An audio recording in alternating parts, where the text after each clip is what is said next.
What's up everyone, and welcome back to the channel. Today we've got the latest in the Cain Velasquez attempted murder case, Kamaru Usman on Khamzat Chimaev, Darren Till in the news, and much more. Kamaru Usman believes that Khamzat Chimaev does not deserve a title shot even if he beats Gilbert Burns. Ever since UFC President Dana White left open the possibility for the Khamzat Chimaev-Gilbert Burns fight to be a #1 contender bout for the welterweight title shot, there's been a lot of chatter online about what this could mean, and even if this is fair. Burns is a former title challenger and still ranked #2 in the welterweight division. He's won 8 of his last 9 fights, having lost only to the welterweight champion himself, Kamaru Usman, a third-round TKO loss in February of 2021. But he's still as dangerous as they come. Chimaev, meanwhile, has all the hype behind him, all due to the fact that he's 10-0 in his career, 4-0 in the UFC. He's finished all of his fights inside of 2 rounds and fought in 2 separate weight classes within 10 days of each other in his first 2 fights in the UFC back in the middle of 2020. He's been starching fighters with his power, but has also looked incredibly dominant in the wrestling department. Burns will be Chimaev's toughest test to date, but if he gets past him on April 9th at UFC 273, the Russian Swede stock will no doubt be incredibly high, and UFC President Dana White could look to strike while the iron is hot. But one man who is not convinced that Chimaev would have done enough to warrant a title shot is the champion himself, the Nigerian nightmare Kamaru Usman. He said as much during an interview just before the ceremonial weigh-ins for UFC 272. This is what he shared in that Q&A session when he was asked about this possibility. Well, this guy hasn't even fought in the top 10. He hasn't even beat anyone there. So, Covington is still standing in the way. So I think there's still a couple more fights that he has to get through. But like I said, I love to compete. I love to compete. When that fight presents itself, I'll be here to compete. Usman did not outright discuss the possibility of Burns if he won the fight and would earn a second title shot. Still, Usman is nursing a broken hand injury and then will take on Leon Edwards later this year to defend his belt. But what do you make of Usman's comments concerning Khamzat if he beats Burns? Pundit Stephen A. Smith blasts Jorge Masvidal following UFC 272.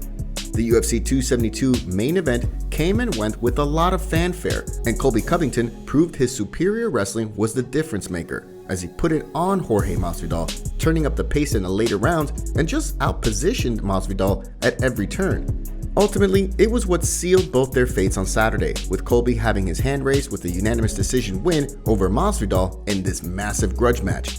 For many prognosticators, they saw that this was going to happen, while others had hoped that Masvidal was able to go the distance and have enough of a gas tank that he could capitalize on his few opportunities against Colby in the stand-up, which he did in glimpses, but it was ultimately not enough, as Colby used his wrestling to outwork and fatigue Masvidal. After the fight, Masvidal admitted that he was flat with his wrestling.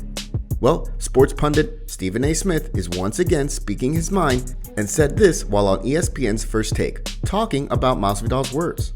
Masvidal admitted that his wrestling was flat. How is it flat coming into this fight, knowing this guy as well as you know him and knowing what he was going to try to do to you and how much you supposedly hate him, how you were not ready for a wrestling match?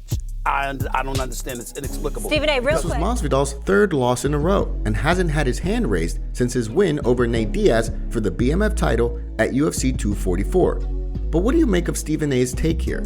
Joe Rogan and Michael Bisping go over the crazy possibility of a Conor McGregor lightweight title fight, with talk that Conor McGregor wants to challenge for the lightweight title upon his return to the cage.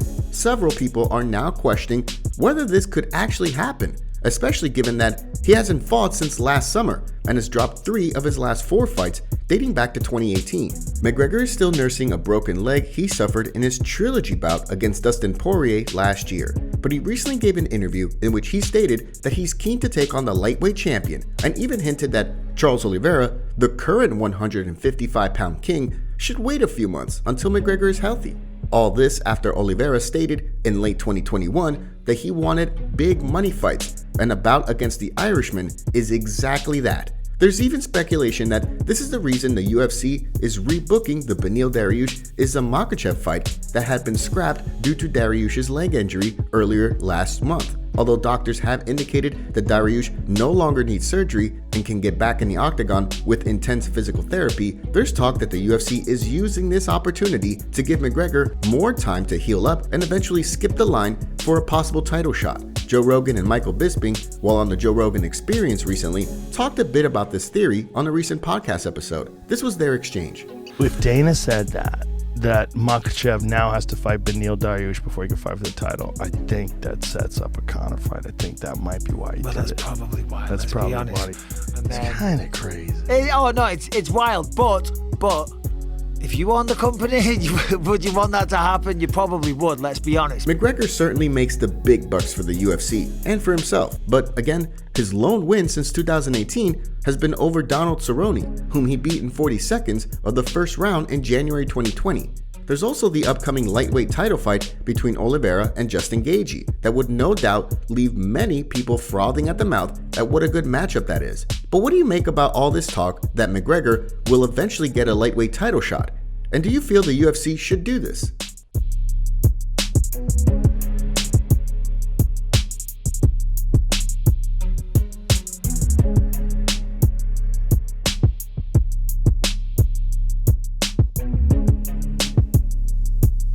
Don't forget to take a second to hit that like button and subscribe to the channel to stay up to date on all of the latest fight news.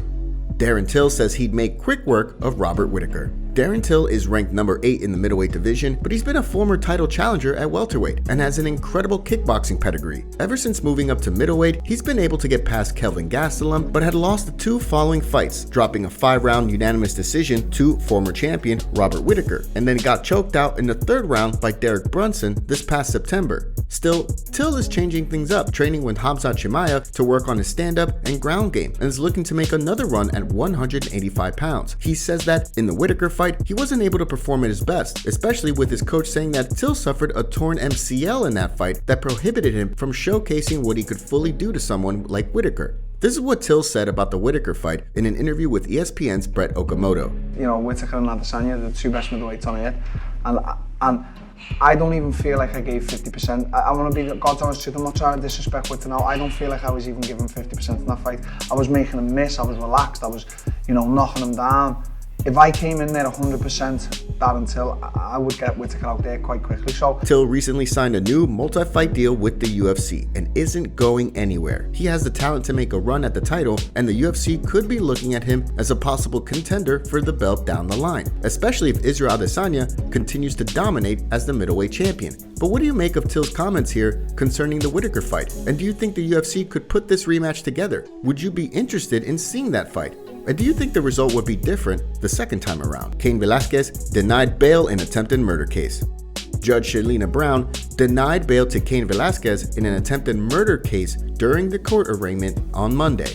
The 39-year-old former UFC heavyweight champion was arrested and charged with attempted murder on February 28th, just hours after he allegedly shot the driver of a moving vehicle, the stepfather of 43-year-old Harry Goularte, after Goularte was granted supervised release from jail despite facing charges of molesting a family member of Cain's perhaps as many as 100 times at a daycare facility.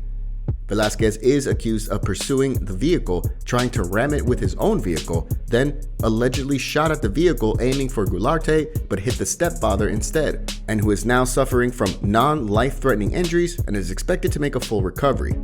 Cain has been in county jail ever since, and Judge Brown said in a statement, "This case involves allegations of extreme recklessness to human life, ramming a vehicle in the middle of the day where our citizens are out driving, going about their business, and shooting out of a car at other individuals, which is reckless by any standard. Anyone could have been injured. Anyone could have been killed. When this court looks at Article 1, Section 12, it is this level of risk that the court must take into consideration. With that said, this court is making a ruling that the risk is too great. There will be no bail set at this time." During the arraignment, the judge did say she reviewed 27 letters from various character witnesses for Cain, all of whom support Cain, including the likes of UFC President Dana White, former champion Henry Cejudo and Khabib Nurmagomedov, current champion Kamaru Usman, and countless others. Cain's lawyer mentioned that Goularte, who was accused of molesting Cain's 4-year-old daughter, was granted supervised release and argued that Cain should be granted the same, though the judge said this had no legal standing since she's not overseeing Goularte's case.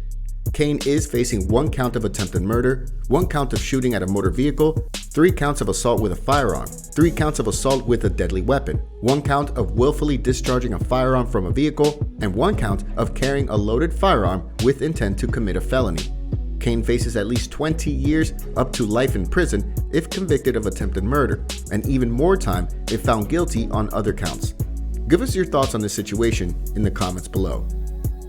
Today's video was packed with some juicy stories from the fight world. What are your thoughts about what's going on in MMA? Don't forget to smash that like button and subscribe to the channel to see more videos just like this. See you next time.